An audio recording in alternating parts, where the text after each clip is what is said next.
Hello! For today's video, magluluto naman tayo ng chicken arroz caldo, kaning bahaw, at kaning malagkit.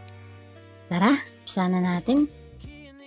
Uunahin natin i-prepare ang kaserola na ating paglulutuan.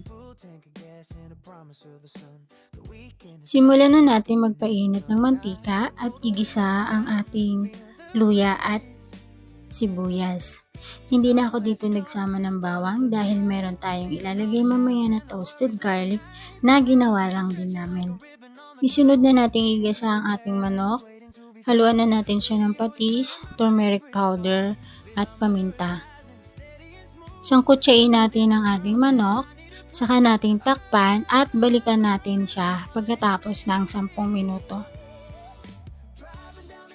Makalipas ang 10 minuto ay binalikan ko na ang ating manok at kung makikita natin na nagkusa na siyang nagsabaw.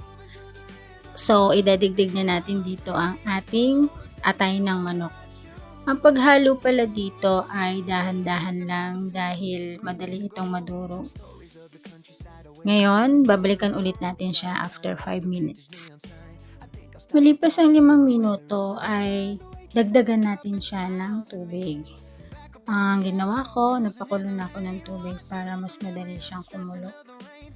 Pagkakulo nga ay hinango ko na ang manok at ang atay.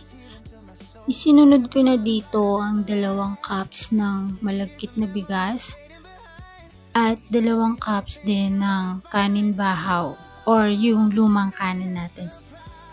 Sinet ko nga ng 45 minutes ang aking kalan. Pero ang mahalaga dito ay palagi natin siyang bibisitahin at halu-haluin upang hindi dumikit ang ating kanin. Isunod na natin ang ating karne, ang ating manok at hayaan natin siyang kumulo. Ang mahalaga dito ay palagi natin siyang bubuksan at titingnan kung ito ay luto na. Pagkaluto niya, pinatay ko na ang kalan at hinayaan ko lang siyang kumulo. Saka ko binudbud yung crispy garlic na ginawa lang din namin.